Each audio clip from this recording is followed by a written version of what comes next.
empresariales, a todos y a todas ustedes, señores diputados. Hoy, 14 de agosto, se consuma una investidura mediante un pacto vergonzante. Y cuando digo vergonzante no digo que no den los números para hacerlo, claro que dan y claro que es legítimo que lo hagan. Digo vergonzante por lo que les ha costado. Ustedes han tardado 80 días en acabar de llegar a este pacto, decidiendo si se hacían la foto o no, si tenían reuniones que eran cafés pero que luego no eran, si tenían cesiones que luego no eran cesiones, porque en el fondo les daba un poco de rubor. Por eso estamos teniendo una investidura en estas fechas y en este clima enrarecido. El Partido Popular no solo perdió las elecciones, sino que lleva perdiendo votos y diputados desde hace mucho tiempo, aceleradamente. Hoy consigue el Gobierno por una cosa, básicamente porque una formación como Ciudadanos, que se dice regeneradora, y una formación como Vox, que se dice políticamente incorrecta, van a hacer dos cosas, van a hacer una cosa tremendamente innovadora y tremendamente rebelde. Le van a claramente enrarecido. Esta investidura llega sometida al chantaje que nos lleva a ver que la portavoz de la penúltima fuerza en la Asamblea de Madrid en realidad le pone deberes y ejerce casi de portavoz del futuro y del próximo Gobierno, y sobre todo esta investidura llega en un ambiente enormemente crispado, básicamente porque usted se niega a contestar las preguntas que permitirían que todos los madrileños sepan que se pueden fiar de la que va a ser la presidenta, también de nuestros votantes, también de quienes no votaron por usted y, sin embargo, tienen derecho a decir la presidenta de mi comunidad autónoma está libre de dudas. Eso solo se soluciona contestando. El libreto del esto es una cacería personal, esto es un ataque, esto es una maniobra orquestada de la izquierda, está bien, solo que lo hemos oído ya. Se lo oímos a Cristina Cifuentes hasta que se tuvo que ir, se lo oímos a Esperanza Aguirre y se lo oímos a Ignacio González. Con una diferencia. Ustedes queman etapas aceleradamente. Antes, para llegar a este punto, ustedes necesitaban 2 años o una legislatura. Usted todavía no es presidenta y ya ha quemado casi todas las etapas. Este es un Gobierno que nace débil.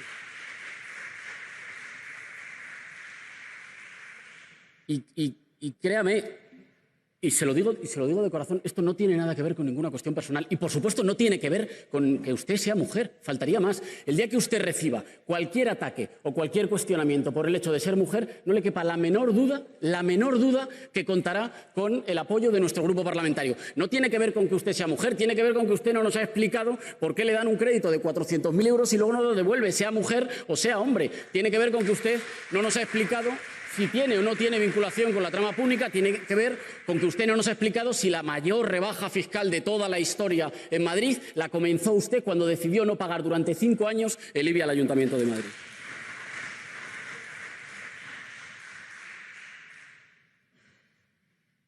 Yo creo que por eso, por esta situación de interinidad, porque en realidad esto básicamente es una disputa por el tiempo.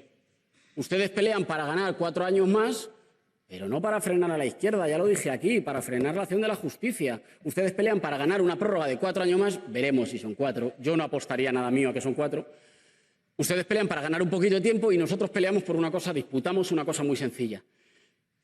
Tenemos como objetivo que la descomposición del Partido Popular no se lleve por delante las instituciones madrileñas, porque son dos cosas diferentes que ustedes tienen que aprender a diferenciar. La descomposición del Partido Popular es un problema suyo, la descomposición de las instituciones madrileñas es un problema del conjunto de los madrileños y del conjunto de los demócratas. Yo creo que, siendo consciente que era una investidura enrarecida y en un clima de interinidad, usted ayer pronunció un discurso insustancial. Yo le diría que le he ido un poco casi con desgana. Le he visto más pasión hoy para atacarnos a nosotros que ayer para defender lo que usted quería hacer con la Comunidad de Madrid. Un discurso insustancial que, además, mostró que más que proyecto de futuro había una especie de refrito de cosas ya hechas, ya prometidas y no ejecutadas. He cogido solo algunos ejemplos. Usted prometió llegar al 2% del PIB en I+D. Eso ya estaba en el punto 24 del acuerdo con Ciudadanos en el 2015 y, sin embargo, hemos bajado 16 puntos en el ranking de innovación según la Comisión Europea. Usted prometió ayer plantar 500.000 árboles. La legislatura pasada prometieron 1 millón. Nada. Usted prometió la tarjeta sanitaria única, que ya existe. Usted ha prometido una red de aparcamientos disuasorios. La legislatura pasada plantearon el plan Apárcate y no hicieron ni uno. Usted ha prometido un plan de eficiencia energética. Eso, de nuevo, ya estaba en el punto 36 del Acuerdo con Ciudadanos de 2015 y tampoco lo desarrollaron. Usted se ha comprometido a atajar el suicidio entre los jóvenes, al mismo tiempo que sus gobiernos han reducido en un 20% a los técnicos contra el acoso escolar en los centros educativos. Usted ha prometido la reducción a la mitad de las listas de espera para intervenciones quirúrgicas, pero eso mismo ya lo prometieron en el Acuerdo con Ciudadanos en el año 2015 y, sin embargo, las listas de espera han aumentado en un 46% en los 2 últimos años. Mire, señora Ayuso, ni siquiera para una legislatura enrarecida por la puerta de atrás como esta, esto es serio, esto es tomarle el pelo a los madrileños y las madrileñas.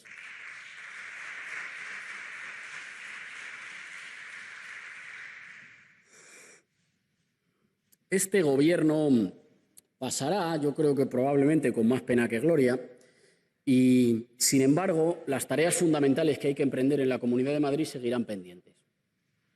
Ya sé que usted prefiere discutir de otras cosas, luego es posible que tengamos tiempo. Voy a intentar usar un poco de mi tiempo para exponer las que, a nuestro juicio, deben ser algunas de las transformaciones principales que un Gobierno puesto al servicio del pueblo de Madrid, puesto al servicio de la justicia social, de la transición ecológica, de la defensa de las libertades, debería emprender. En primer lugar, la transición ecológica.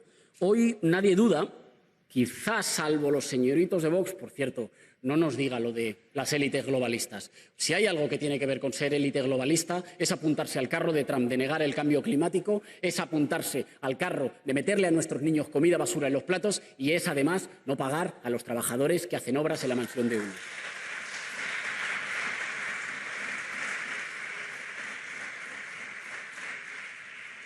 Vivimos una crisis climática que amenaza la vida tal y como la conocemos en el planeta. Lo reconoce todo el mundo. Esto no es una reivindicación ideológica. Esto no es una reivindicación de un partido. A sus votantes y a sus hijos también les va a afectar. Esto es una urgencia como especie. Hace unas semanas Madrid sufrió una ola de calor récord.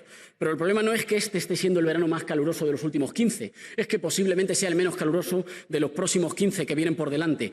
Ayer nos contó sus propuestas para luchar contra el cambio climático. Pero son tibias y son de otra época. La emergencia climática necesita dirigentes a la altura y medidas concretas y valientes. Escuchamos ayer sus promesas de introducción de las renovables. Mire, le doy un dato. Madrid, en el año 2019, destinó 670.000 euros a autoconsumo fotovoltaico. La Comunidad Autónoma de las Islas Baleares destinó 3 millones de euros. Nosotros tenemos 7 veces su PIB y tenemos 5 veces su población. Lo mismo en eficiencia energética. En 4 años han ejecutado menos del 25% de los fondos estatales destinados a rehabilitación de viviendas. Todo ello, cuando cada euro invertido en eficiencia y en eficiencia energética y energías renovables, ahorramos 2 en sanidad. Y la fuente no es Más Madrid, la fuente es la Comisión Europea.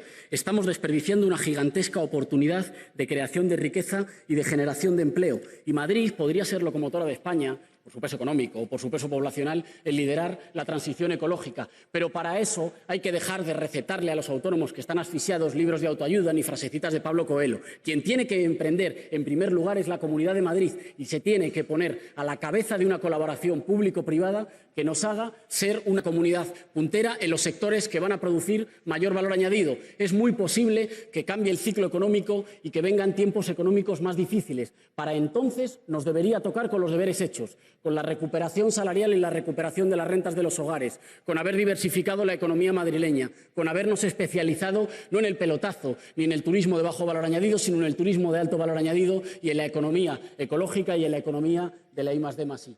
Si no hacemos eso, si la Comunidad de Madrid no emprende, no lo pagarán ustedes, lo acabarán pagando las familias madrileñas, que son quienes sufren la precariedad, que son quienes sufren los bajos salarios, que son quienes sufren los recortes en los servicios públicos.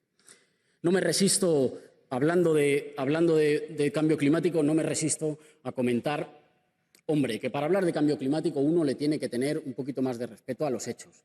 Uno no puede hablar de cambio climático si se ha dedicado a intentar trabajar de manera furibunda contra Madrid Central, pese a que los juzgados le han hecho parar los pies y la ciudadanía madrileña, y uno no puede hablar de cambio climático y de un modelo de transporte eficiente cuando ustedes tienen el metro de Madrid hecho un desastre de amianto, hecho un desastre de retrasos, hecho un desastre de que tienes que dejar pasar trenes porque no cabes y hecho un desastre de que la gente no puede planificar a qué hora llegará al trabajo, a qué hora volverá a casa, porque a veces los metros tardan mucho más de lo que deberían tardar o porque a veces los metros van tan llenos que en ese no se pueden montar.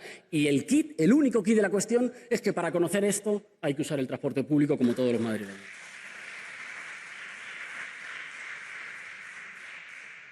Nuestro segundo reto más importante es el reto de la desigualdad. Y la desigualdad para ustedes no ha sido un descuido. Yo cada vez tengo más la convicción de que ha sido una apuesta. Ha sido una apuesta por una política de segregar a los madrileños. Y ustedes siempre que hablamos de la desigualdad dicen que esto es dividir a la gente. No, lo que divide a la gente es la ruptura de la igualdad de oportunidades, no señalarlo. Señalarlo es la medida para poder darle la vuelta. La Comunidad de Madrid, ya se ha dicho, es la más rica y a la vez la más desigual de España. Hoy tenemos más actividad económica que hace 10 años y, sin embargo, tenemos más población en riesgo de exclusión social, lo dice una organización cristiana llamada Cáritas, tenemos más madrileños en situación de desempleo y ha descendido con respecto a hace 10 años la renta media de los hogares. Hablando en plata, esto significa que hoy Madrid es más rica y los madrileños son más pobres. Ustedes me podrían responder, bueno, pero es que entonces, si a unos pocos les va muy bien, esto goteará hacia abajo, ¿verdad? Que a unos pocos les vaya muy bien, acabará goteando hacia abajo. No es verdad, porque lo que ganan unos pocos no siempre vuelve a la economía real y porque lo que de verdad ensancha y tira del consumo y de la demanda es la recuperación de la capacidad adquisitiva y de la capacidad de vida de las familias trabajadoras y de las familias de clase media, que han sido las grandes perdedoras de las políticas injustas y de las políticas de segregación social. ¿Para qué? Para crear una cosa que un político alemán que se llamaba Peter Glotz llamó la sociedad de los 3 tercios. Un tercio de sociedad excluida, que a ustedes les importa muy poco porque prácticamente no vota, entonces como no vota a ustedes les da igual, un tercio de sociedad excluida que se ha caído ya de la ciudadanía real, un tercio que vive con el miedo permanente a caerse y con una mentalidad del sálvese quien pueda, o pisas o te pisan, ¿verdad?, como máxima norma de moralidad social, y un tercio menos de privilegiados a los que ustedes les han invitado sistemáticamente a la irresponsabilidad para con su sociedad. Ustedes nos vienen aquí a hablar muchísimas veces del riesgo de que Cataluña se independice, mientras trabajan todos los días para que los ricos se independicen, se separen de la sociedad, lleven a sus hijos a colegios segregados, se encierren en barrios segregados, trabajen en condiciones segregadas. Nos dicen que van a protagonizar la mayor bajada de impuestos de la historia de Madrid. En algún momento las ciencias sociales se tendrán que ocupar de una modalidad muy concreta de liberal, que es el liberal hispánico. Es un tipo que no para de hablar de lo mal que es el Estado y no lo suelta nunca jamás y está comodísimo en las instituciones públicas. Es un tipo que denigra sistemáticamente lo público y que vive siempre y sistemáticamente de lo público. Miren ustedes, si ustedes reducen los impuestos y reducen los ingresos del Estado, hay dos maneras. O bien están reduciendo los servicios públicos y eso es salario indirecto, porque lo que se recorta en servicios públicos se lo tienen que acabar gastando las familias de su bolsillo, o bien lo esconden debajo de la alfombra de la deuda, que efectivamente es un impuesto a las generaciones que vienen. Y cuando hablamos de impuestos, la duda, la única discusión siempre es exclusivamente una. No es si subirlos o bajarlos, es a quién. Nosotros creemos que hay que bajar el primer tramo, el tramo que afecta a las personas que tienen rentas más bajas del IRPF. Hay que rebajarle impuestos a los madrileños trabajadores, hay que rebajarle impuestos a los madrileños autónomos, pero hay que dejar de perdonarle las deudas a los privilegiados que no pagan lo que deben, porque a los autónomos no se les perdonan deudas. Pues si no se les perdonan deudas a los autónomos, si no se le perdonan las deudas al dueño de una frutería, de una carnicería, de un taller, yo tampoco quiero vivir en una comunidad autónoma que sistemáticamente les dice a los más ricos, tranquilo, no pasa nada, que ya pagan ellos. Tú vuelves a jugar al casino, eso sí, si te sale mal te rescato yo, pero tú no contribuyas, que ya contribuyen la mayoría de las familias madrileñas.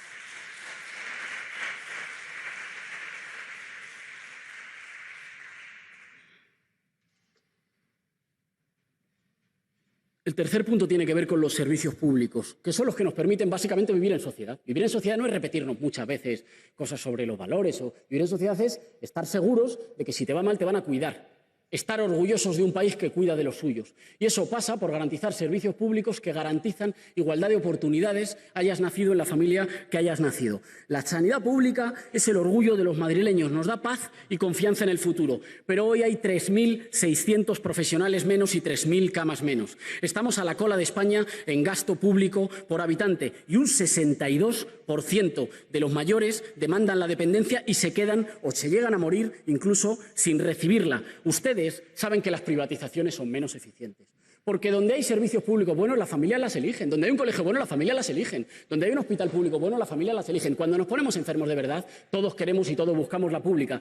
Ustedes saben que las privatizaciones son más caras, lo leímos en sus documentos, que sabían que a veces íbamos a pagar hasta 6 veces más por los mismos servicios privatizados. ¿Por qué combaten entonces ustedes a los servicios públicos? Por fanatismo, porque la sanidad pública es la demostración de que una sociedad cooperando y ayudándose puede salir adelante, y ustedes no soportan ese ejemplo. Por eso lo tienen que destruir, para convencernos de que no podemos confiar los unos en los otros, cuando la sanidad pública es la demostración de que juntos llegamos más lejos.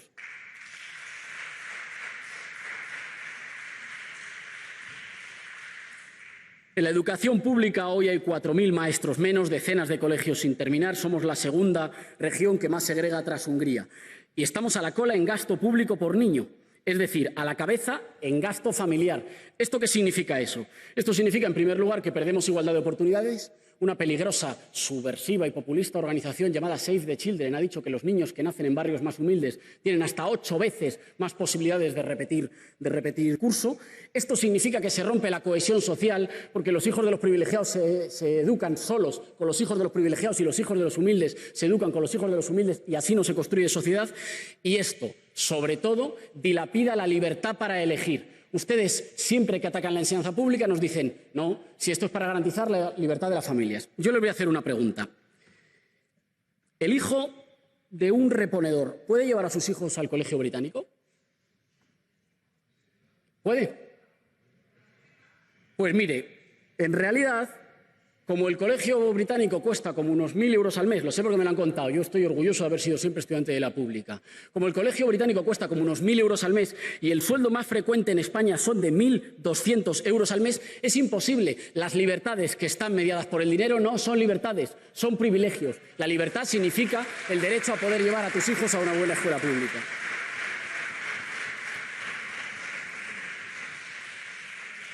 Mire, 3/4 de lo mismo con la vivienda. Los alquileres suben 12 veces más que los salarios. Los jóvenes madrileños están atrapados en la casa familiar. La mitad de los sueldos de los madrileños, por media, se va. Si yo les escucho en silencio, ¿por qué no me escuchan en silencio y luego me contestan ustedes? La mitad del sueldo de los madrileños se va en alquiler. Hay subidas en toda la región. Alguien decía, esto es porque la gente quiere irse a vivir al centro. Hay subidas igual de disparatadas en Móstoles, en Fuenlabrada o en Navalcarnero. Se han disparado los desahucios por impago de alquiler. Se ha disparado el tráfico de viviendas a fondos buitres y tenemos 1/3 de familias en riesgo de pérdida de vivienda. Y su única política ha sido dar carta blanca a los especuladores, a los pelotazos, y regalarle vivienda de todos, que nos pagamos todos, a los fondos buitres. Y ahí yo solo puedo citar una frase célebre. Entre el fuerte y el débil, la libertad oprime y la ley libera. Para que se cumpla el artículo 47 de la Constitución española, hay que tomarse en serio la construcción de un parque público de vivienda en régimen de alquiler social y hay que regular para que pueda haber un techo máximo a los precios de los alquileres en las zonas más tensionadas, exclusivamente para que se cumpla la Constitución española, que los líderes de su partido, por cierto, no votaron en su momento.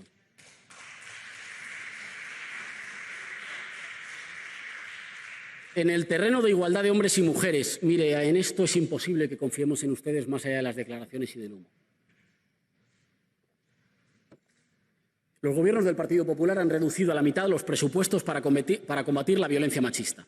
Esto significa en la práctica que las trabajadoras de las casas de acogida para mujeres maltratadas trabajan con pocos medios y en condiciones de precariedad, que los jueces no cuentan con informes de valoración de riesgo porque no hay suficientes unidades de valoración forense, que de cada 2 mujeres que denuncian a su agresor, una se tiene que volver a casa sin protección por falta de medios. Y al mismo tiempo que en la Comunidad de Madrid, que se denuncian, no digo que se cometan, que se denuncia una violación cada 2 días, necesitamos construir un centro de protección y de atención integral a las mujeres por cada 200.000 habitantes, como recomiendan las Naciones Unidas. No me diga, señora Ayuso, porque usted lo tiene que saber muchísimo mejor que yo no tengo que explicarle nada, que las mujeres no tienen problemas específicos. La brecha salarial de un 14% no es un problema específico de las mujeres. La pobreza y la exclusión que se ceba sobre todo con los hogares monomarentales no es un problema particular que se ceba con las mujeres.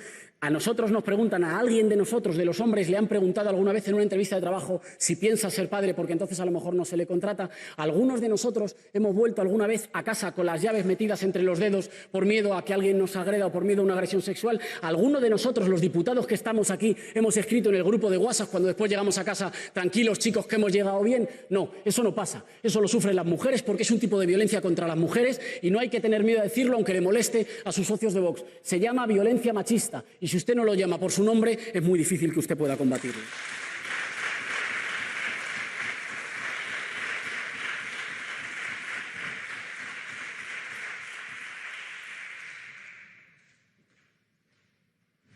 Para que esto sea posible, para que emprender este programa de transformaciones en defensa de la justicia social, en defensa de la libertad, en defensa de la transición ecológica sea posible, lo primero que hay que hacer es emprender la regeneración democrática. Esto es básicamente liberar las instituciones de la colonización de aquellos que consiguen que las leyes siempre se hagan a su favor, digan lo que digan las urnas. ¿Por qué?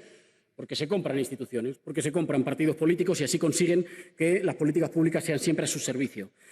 Usted entenderá, señora Ayuso, señora candidata, que ayer, me disculpo si le molestó, nos diera un poco la risa cuando usted dijo lo de tolerancia cero a la corrupción. Yo no diría términos que están gafados, porque yo a toda la gente de su partido que le he oído decir eso no han acabado bien.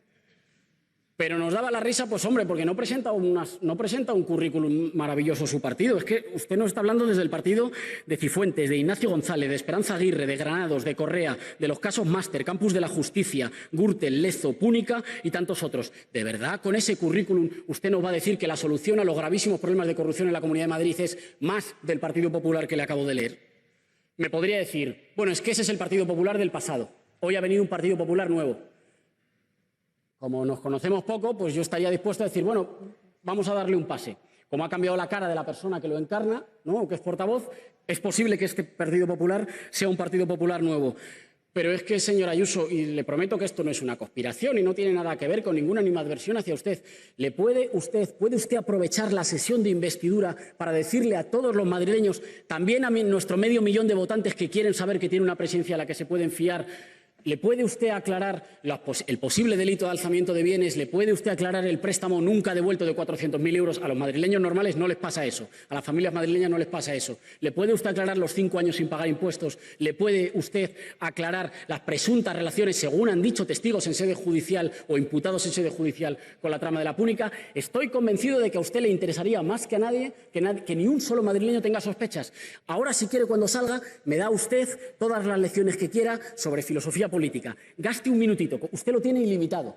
Si quiere, le dedica el 99% a hablar sobre los males de la izquierda y dedique uno si quiere, a convencer a todos los madrileños de que esta vez, a diferencia de los 4 anteriores, los madrileños tienen un presidente del que se pueden fiar.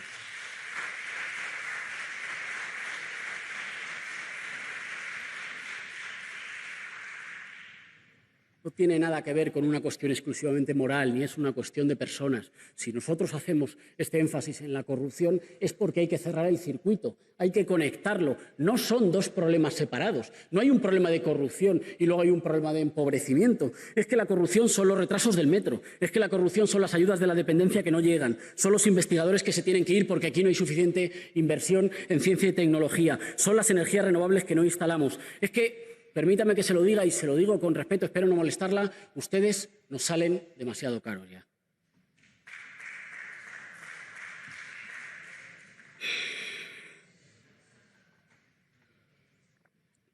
Ahora responden, si ustedes tienen tiempo ilimitado, no se preocupen. Ustedes, en una situación de descomposición, han conseguido un acuerdo particular. Ya les digo, no se hagan muchas ilusiones, no es un acuerdo a sus socios de gobierno, socios declarados o socios que les quieren medio ocultar. No es un acuerdo contra nosotros, ¿eh? Lo que le damos miedo no es nosotros, es la Fiscalía Anticorrupción. No es un acuerdo para huir de la izquierda, es un acuerdo para no rendir cuentas sobre su pasado. Ustedes han conseguido un acuerdo sui generis. Es un acuerdo en el que ustedes consiguen el gobierno, el señor Ayuso o el señor Aguado pone... No era voluntario. El señor Aguado pone la mayor parte de los escaños y Vox pone las ideas. Es asombroso que la penúltima fuerza política de esta Cámara le ponga las ideas al Gobierno de la Comunidad de Madrid. Mire, en el pacto, me he tomado la molestia de mirarlo, ustedes pactan al menos 2 cosas que son muy peligrosas. En el pacto que hacen A3, pacto, no pacto, cafés que no son cafés, negociaciones que nunca vamos a ceder, esto, ¿me entienden ustedes?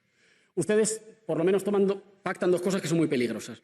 En el artículo 7, y se habla aquí, apuestan porque cada familia pueda escoger qué tipo de contenidos se le enseñan a los niños. Por ejemplo, que a algunos niños se les puede enseñar que si alguien es homosexual o es lesbiana o es transexual, eso está perfecto, que tiene que estar orgulloso y que nadie tiene derecho a insultarle o a agredirle, y otros podrán elegir que alguien les diga que eso es una enfermedad y que eso es una barbaridad. Y ustedes lo que dicen es que eso es un avance de la libertad. Es mentira. Eso construye una sociedad en la que algunos son menos libres. No serán tan libres para andar por la calle, no serán tan libres para manifestarse, para darse de la mano con quien quieran, no serán tan libres para tener la identidad de género que les dé la gana. Es mentira. Lo que construye libertad no es aislarnos y encerrarnos cada uno en nuestra mansión con nuestro rifle, que esto no es Kentucky. Lo que construye libertad es que seamos capaces de pactar y de tener instituciones compartidas que aseguran la igualdad de derechos. Con respecto a los migrantes, ustedes pactan en el artículo 16 y en el artículo 50, en el punto 16 y 50 del acuerdo, en realidad prácticamente empiezan a abrir la puerta para derogar la sanidad universal, que no es solo profundamente injusto, sino que todos los expertos en medicina nos dicen que es un retroceso. ¿Qué será mañana de enfermedades que tenemos erradicadas si los hijos de padres en situación irregular o en situación más difícil no pueden vacunar a sus hijos? Pues será que retrocederemos en términos médicos y en términos de salud. Miren ustedes, cuando la matanza del Paso, en Texas, promovida también por quienes tienen la cobardía de no apuntar a los de arriba y apuntar a los de abajo y apuntar a los más débiles, cuando la matanza del Paso hubo algunos migrantes que habían sido disparados y que no se atrevieron a acudir a los hospitales por estar en situación irregular. En ese momento es posible que a otros les guste más la América de Trump. Yo en ese momento estuve profundamente orgulloso de ser español y de que aquí eso no pase. Y no quiero que me lo arrebaten.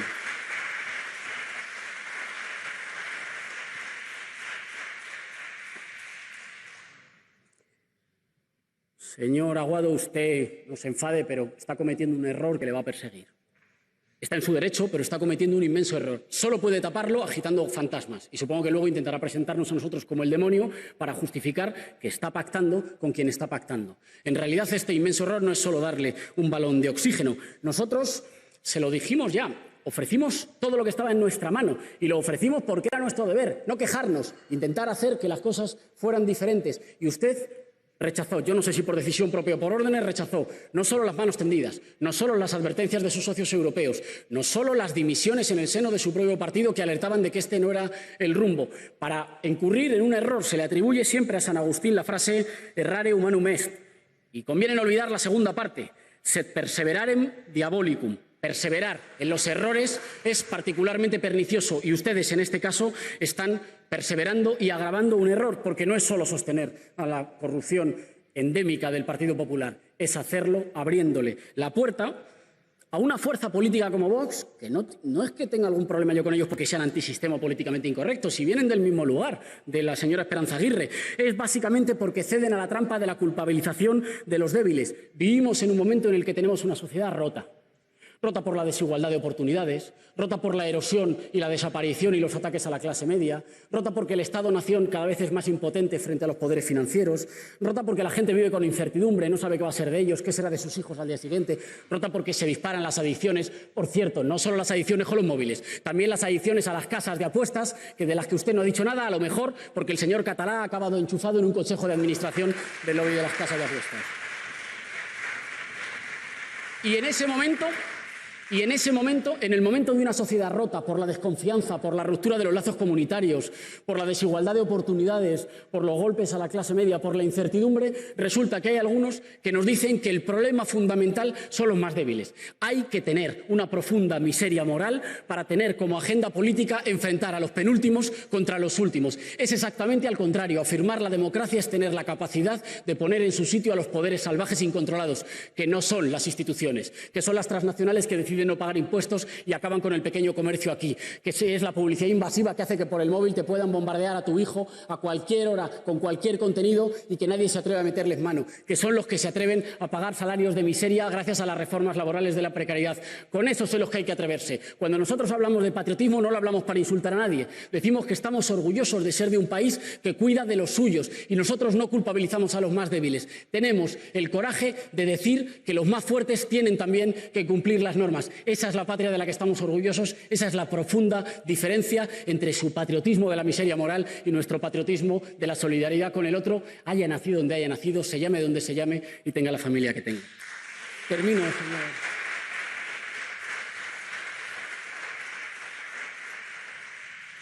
Termino, señor presidente.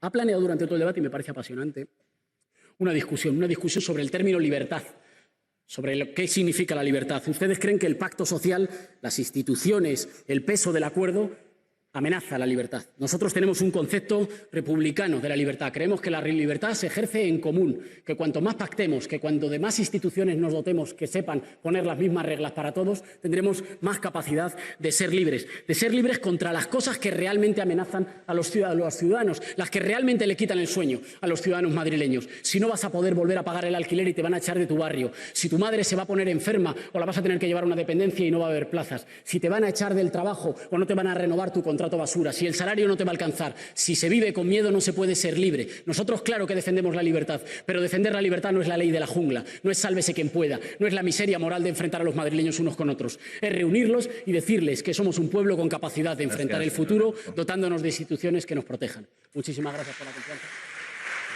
Muchas gracias. Gracias.